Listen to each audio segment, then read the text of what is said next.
You have a voice as an artist.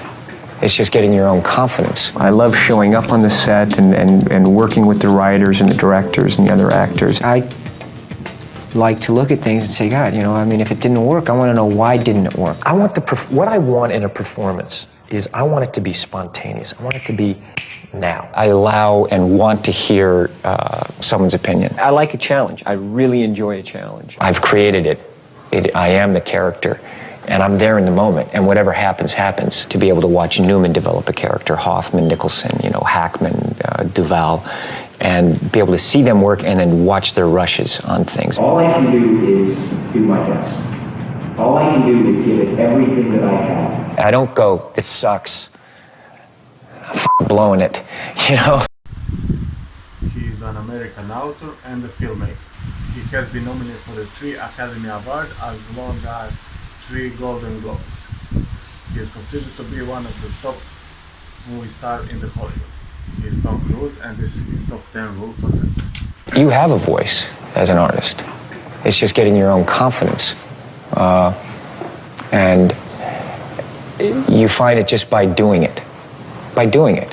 And when you're playing that character, that is your character, and your instincts on the character are your instincts on that character. And we're constantly looking at life. What is it? What is it? Where are we? You know, look how interesting. Look at different cultures, different beliefs. You know, how do they come to that? How do I feel about that? What do I think?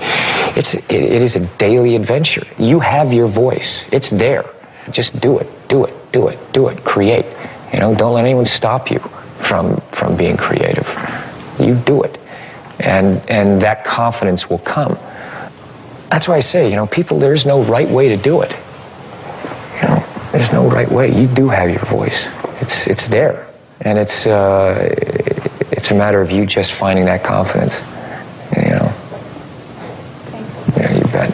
I love what I do. I love showing up on the set and working with the writers and the directors and the other actors. And there's a thrill and an exhilaration of working, you know, an 18-hour day and knowing you've done good work and you feel very proud of yourself for that. And it's not something that's ever, I never feel I can feel a sense of completion on that particular project. Sometimes I look back and, you know, where did I get off going to New York to say that I'm going to be an actor? You know, I mean, but I think the thing that's really helped me is to, you know, a lot of people, when they treat failure as a personal kind of horrendous defeat and really let life kick them pretty hard. And I like to look at things and say, God, you know, I mean, if it didn't work, I want to know why didn't it work? You know, why didn't it work? And really, you know, try to lift myself up and have the courage to really evaluate it and learn from it and say, you know, what happened? Okay, let's go. What I want in a performance is I want it to be spontaneous. I want it to be now. Mm-hmm. Not, you know, not happening in the past. I understand. We try to work towards getting rid of the mechanics of the technique. Let's find the spontaneity. And that with the power of my own imagination or my own ability to believe or my own creative idea of what I've created here, it just happens. It just goes. And whatever is there, I don't judge it. And there's times where, as an actor, when I'm working, where I feel nothing. And I don't panic and go, oh my God, I feel nothing. I always take it from the point of view of, okay, well, that's, you know, that's interesting. I feel nothing.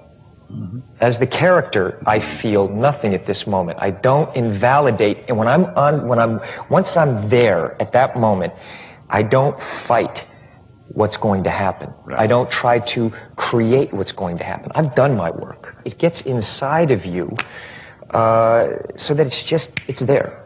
You're in the character, and what happens, happens, and you want to fly. You want to play jazz. You want it to be spontaneous. And let it rip. Are you good with conflict? What do you mean? Conflict. Can I handle conflict? Yeah. Are you good with it? Like, I have no problem with conflict. Because I wonder. How are you with conflict? Depends on who I'm fighting. Is that right? It depends on who I'm fighting. I'm not worried about conflict. No, I don't mean us. Although we still have time. Let's go. I'll get into it. I prefer not to have conflict. Let's resolve things. Well, that's entirely up to you. Okay, Tom. that's good.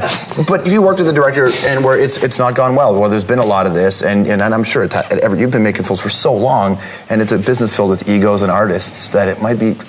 Yeah, I guess I've never had that though. I allow and want to hear someone's opinion.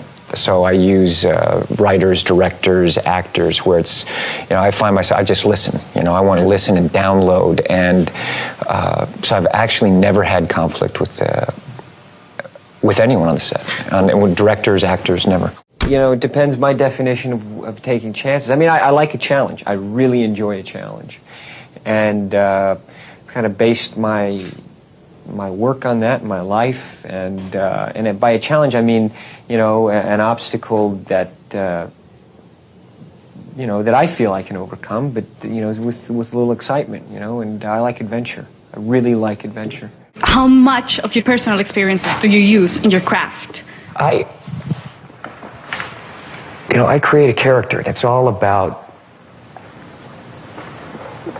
the story of that character and creating almost an umbilical cord from myself to that piece of material. There's times, I am who I am. I'm constantly looking at life every day and people.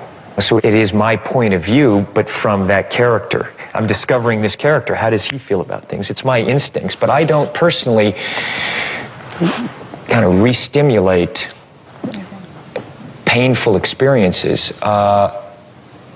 I have found personally that it's made it difficult for me to not be there in the moment for myself. That the availability of emotion is greater for me when I've created it. I am the character, and I'm there in the moment, and whatever happens, happens. It's more available every take after take after take, and that's what works for me, the power of my own imagination and my own ability to believe. And I create everything to get myself to the point where I am that character, and I don't invalidate whatever choice or impulse that I have on a scene, whatever it is. Do you learn something from every director you work with? Every director, every actor that I work with, every director has their own taste and style, and every actor, I mean, especially early on, is when you hear about this is what acting is. And for me, to be able to watch Newman develop a character, Hoffman, Nicholson, Hackman, Duvall, and be able to see them work and then watch their rushes on things. Or go into rushes, y'all know what rushes are, right? You go in the next day and look at the scenes, and then how they cut together and editing it. That was very helpful because I started to see how these actors work, and that they all have their own way of working, and their own technique that they have developed that works for them. It's not just the end result, I find that it is very much the journey of creating. And there are no absolutes. There is no perfect way to do it. And I remember back on Taps, I thought, what can I do as an actor? All I can do is do my best. All I can do is give it everything that I have. And I thought, if I can do that, if I get the opportunity to do something that I love for the rest of my life, I remember thinking, that's what I'm going to do. I'm never going to take this for granted. And I'm going to work hard. Now, let me see if I get this right, Seth. Because are you saying that at the end of the day where it's not happening, or it's not going, where do I go to the well? Yeah. When I get to that place, where it's just not happening, I go for a walk, first of all, and I look around. And then I just take it from the point of view of the character. I say, it ain't happening, So from that, I go, well, that's interesting, and then I kind of explore that. That's not happening, I feel whatever, there's moments where you just go, man, it's numb. I don't go, it sucks. I'm blowing it, you know. I'm going to blow it. I'm going to cry. You know, the scene's not going to work. I actually do the opposite. I try to get extroverted and step out and think of, okay, well, I'm feeling this right now. And then I'll actually do takes like that. I'll do a scene like that. It's the 15th hour. I'm tired. My character's tired. I take it from that point of view of, I'm tired. Okay, well, that's interesting. Well, I never thought it's kind of this thing, I've never thought of it at this point of view, but I'm going to just go with it and see what happens. And then from that comes energy. From that, because you're creating it. You're still creating. You're not giving up. You're not using effort to try to fulfill your preconceived idea of, which we all do. We all come up with, different ways of what we think the scene should be or what we want. And then I don't invalidate those feelings of me being tired. I sit back and I go, okay, I'm tired. The character's tired, I'm tired, or I feel empty. And I'll just play the scene, I'm empty. Whatever the scene is, I'll just take it there for a take, and then from that, I know the worst thing that I can do is kind of vapor lock, lock down on it and go, try to push it somewhere else. I just explore that, and then from that, it brings me to where the scene is supposed to be, or the character, or from that is the scene. And everyone kind of goes, wow, I never thought I was going to go there, because now it's not just me, I'm working with other actors, or the director. And that's what I do. Hello subscriber and welcome back to this video. This was the top 10 rules for success by Tom Cruise. Let me know in the comment below what's your opinion about these topics. Also give me one big smash on the like button and also subscribe to this channel because it is very much free and useful. And as always, I'm thanking you for watching and have a good rest of the day. Enjoy!